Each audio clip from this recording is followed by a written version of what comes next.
I am just a soldier. Nothing big. Nothing special. My name is Yaya Tapsoba. I joined the army to protect my people and serve my country. I don't like to talk too much. I like to listen. I follow orders. But that night, something told me to act. It was a quiet night in Ouagadougou. Too quiet. I was on night duty at the presidential villa. It was around 11:30 p.m. Most of the guards were doing their normal things, walking the fence, standing near the main gate, watching the cameras. But something didn't feel right. I could feel it in my chest. Like something was wrong, but I didn't know what. I was walking near the back side of the villa, near the big generator house. That area is usually empty at night. But I heard talking, low talking, like whispering. That's not normal. Nobody whispers on duty. I slowed my steps and moved quietly behind the wall. That's when I saw him, Private Sita. He's one of us. A quiet man. But that night, he was acting strange. He had his phone in his hand, typing fast. His uniform was half open, no helmet, and he kept looking around like he didn't want to be seen. I waited. Soon, another man came, Corporal Idrissa. He used to work at the main entrance but had been moved 2 weeks ago to night watch on the east side. I didn't know why. The two of them stood close together. I couldn't hear everything. But I heard this. We move when the light goes off. Then the other man said, he sleeps at 1:30. The key is with the boy from the kitchen. My heart jumped. They were not talking about lights or sleep for fun. I knew who he was. They were talking about Captain Traoré, the president. The man we were supposed to protect with our lives. I stepped back slowly, my boots quiet on the sand. I didn't want to be seen. I kept calm, even though my hands were shaking. Many things ran through my head. What if I was wrong? What if it was just a joke? What if they caught me listening and tried to kill me too? But my heart told me the truth, this was serious. Something bad was about to happen. I walked quickly back toward the main building. I passed the guard near the radio room and told him I needed to report something important. He didn't ask too many questions. He knew me well. I went straight to the private quarters. I didn't even stop to think twice. The clock was ticking, and I didn't want to waste time going through many people. This matter was too sensitive. It could be dangerous. Maybe even deadly. I knocked once, hard. I waited. Then the door opened. Captain Ibrahim Traoré stood there in a plain t-shirt, reading glasses in his hand. His face looked calm but tired. He had been reading something. Maybe a report. Maybe a letter. He looked at me for 2 seconds, then said, "Yaya? What's wrong?" I saluted and spoke quickly, but carefully. "Captain. I heard something. I think it's bad. Very bad. I didn't want to cause alarm. But I think 2 men are planning something. They mentioned you. They mentioned the boy from the kitchen. And they talked about lights and keys." I could see the captain's eyes narrow as I spoke. Not in anger, but in deep focus. Like a man who has heard this kind of thing before, but still feels the weight of it each time. He said nothing for 5 seconds. Then he placed the paper on a small table and said calmly, "Show me." Just like that. No security call. No loud shouting. He didn't wake up his bodyguards. He didn't even change clothes. He took a flashlight and followed me quietly, down the back hallway, through the kitchen side, and out toward the generator house. We walked like shadows. No noise. The moonlight was faint, but the captain didn't miss a step. And there they were, the same 2 men, standing in the same spot. Still whispering. Still looking around nervously. Then it happened. The captain stepped forward and clicked on his flashlight, pointing it at them. "Why are you hiding back here?" The 2 men froze. I could see the fear on their faces. One of them tried to smile, but his mouth was dry. Captain. We were just checking The generator is working fine, the captain said. He turned to me. Search them. I didn't hesitate. I checked Sita first. The phone in his pocket was still open. I read the messages. It was in French, but I could understand. Words like confirmation. Light signal. 1:30 a.m. Do not fail. It was real. My stomach turned. My blood boiled. But I stayed calm. The captain took the phone from me. He read the messages slowly. Then looked at the two men. You're finished, he said quietly. Then he called for two loyal guards using a small radio in his pocket. They came fast and took the traitors away. But that was only the beginning. The captain didn't go back to bed. He turned to me and said, "There are more." And I followed him. Into the dark. After we caught the two men, Private Sita and Corporal Idrissa, I thought the danger was over. But Captain Ibrahim Traoré was not smiling. He was not relaxed. He stood there in the dark, holding the phone with the messages, staring at the screen for some time. Then he looked at me and said in a quiet voice, "This is bigger than two men." He walked slowly back toward the house. I followed him. My heart was still beating fast. I could not believe what had just happened. Two trained soldiers, people we ate with, prayed with, laughed with, were ready to betray the country. To betray the captain. And maybe, to kill him. The captain was silent for a long time as we walked through the garden path. The only sound was the wind and a distant generator humming. We entered the house through the kitchen door, and he sat down at the small wooden table inside. Sit, he told me. I sat. He placed the phone on the table.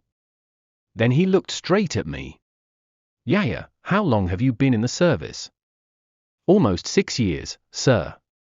You've seen war? Yes, sir. In the north?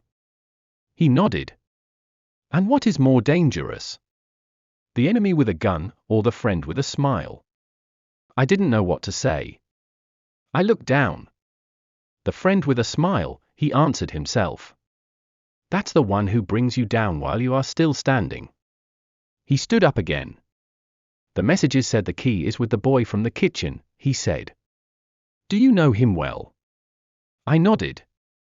His name is Bandy. He's young. From Kaya. Very quiet. He brings food to the guards and sometimes carries tea to your room. Does he have family? Yes, sir. He talks about his mother a lot. The captain picked up the flashlight again. Let's go. We walked out of the kitchen and into the staff area where the workers slept. Most of them were already in their rooms, but the light was still on in the small hallway. The captain didn't knock. He just opened the door to the kitchen staff quarters.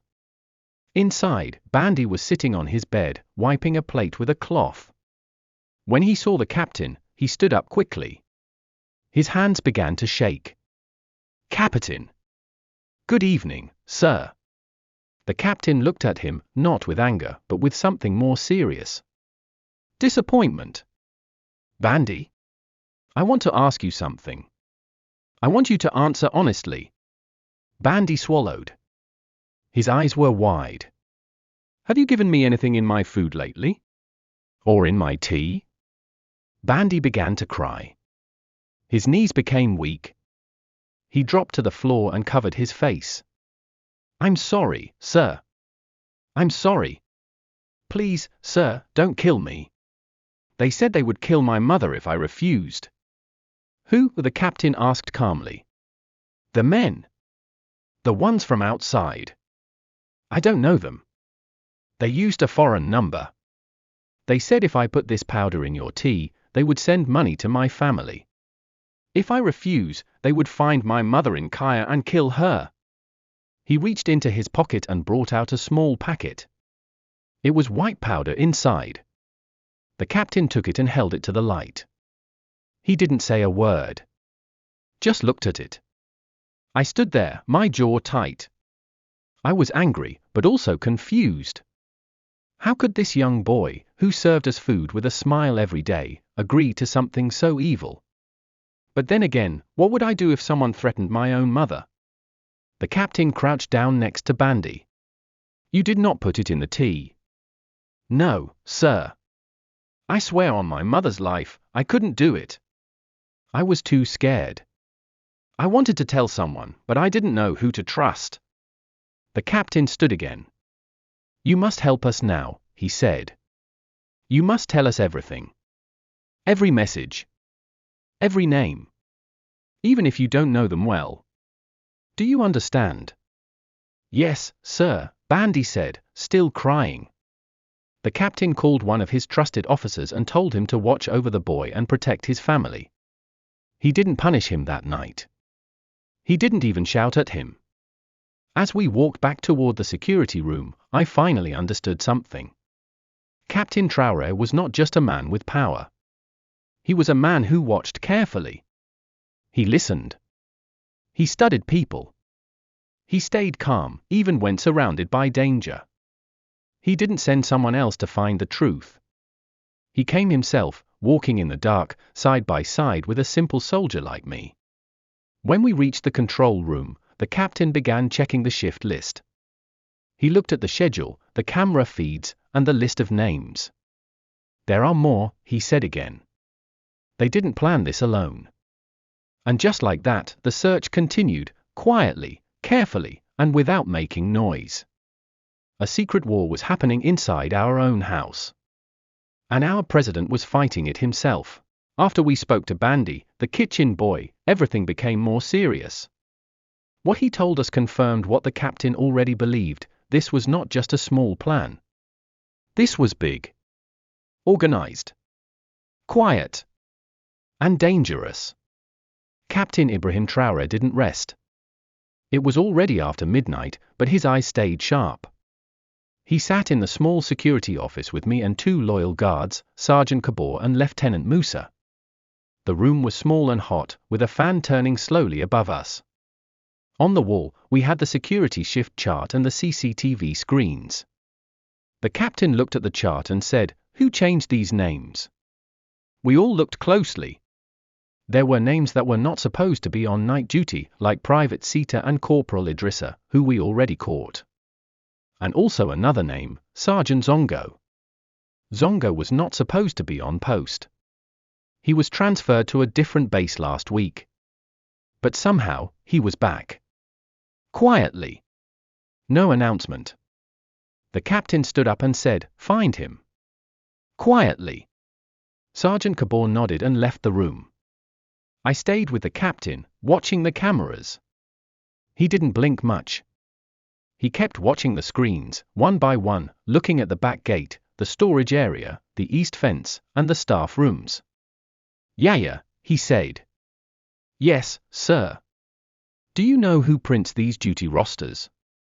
"Usually the office clerk, sir. But sometimes it's done by Lieutenant Benaziz." The captain paused. Benaziz was a good man. Or at least, we thought so. He had been with the team for a long time. He handled staff files and reports. But now, the captain was thinking of everyone. No one could be fully trusted tonight. The captain didn't speak bad about anyone. He just said, "Call him. Tell him to come now. I want to ask him one question." I picked up the radio. "Lieutenant Benaziz, report to the control room immediately." He came 5 minutes later, wearing simple trousers and a polo shirt. His face looked sleepy. But his eyes, they looked nervous. "Captain," he saluted. "Is everything all right?" The captain did not answer at first. He held out the duty roster and asked, "Did you print this?" Benaziz looked at it, then nodded. "Yes, sir. I did." "Who gave you the new names?" He paused. "It came in writing from the major's office." "What major?" "Major Kalibali, sir." The captain's eyes narrowed. Coulibaly is in Dibba right now. He left 3 days ago. Benaziz froze. His mouth opened, but no words came out. Then his hands began to shake. The captain stepped forward. He didn't shout. He didn't threaten. He just said, "Sit down." Benaziz Saturday? And then, slowly, the truth came out. He had been receiving instructions from someone outside. A retired officer. A man who had been removed last year for corruption. They promised him promotion, money, and power in the new system. "I didn't know they would try to kill you," he said quickly. "I just thought they wanted to change the leadership, maybe scare you." The captain didn't say anything. He stood by the door, arms folded. After a moment, he said, "You're under arrest. You will explain everything to the military court. Not to me." He called 2 guards to take Benaziz away. I saw the fear in the man's eyes as he walked out. He looked like someone who finally understood the cost of betrayal. I followed the captain out to the garden. The air was cool now, almost morning. Birds were starting to sing. But we hadn't slept. The captain sat on a bench near the small tree where he sometimes drank tea during the day. He looked up at the stars and said something I'll never forget. They were going to kill me in my own house. With my own people. My own tea. I didn't know what to say. I just stood there. He looked at me. "Yahya, I am not afraid of dying. But I cannot die like a fool. That's why I must always stay awake. Not just with my eyes, but with my heart." I nodded slowly. That night had taught me more than 6 years in the army ever did. By sunrise, 4 more people were arrested. 2 guards. 1 cleaner. 1 driver. All had been in secret contact with outsiders. Some for money. Some out of anger. Some just because they were promised something better. The captain didn't celebrate. He didn't call press or take pictures. He just sat, quiet, watching the sun rise over the compound. He told us one last thing before we left to rest. "From now on," he said, "we trust, but we verify. We listen to every whisper. We don't sleep with both eyes closed." The captain didn't shout.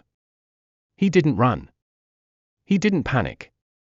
He moved with calm. He faced the danger with his own eyes. And he walked straight into the middle of it, with only a flashlight and the truth. That night, he saved his own life. But more than that, he showed us what leadership looks like. And I, Corporal Yahya Tapsoba, will never forget it.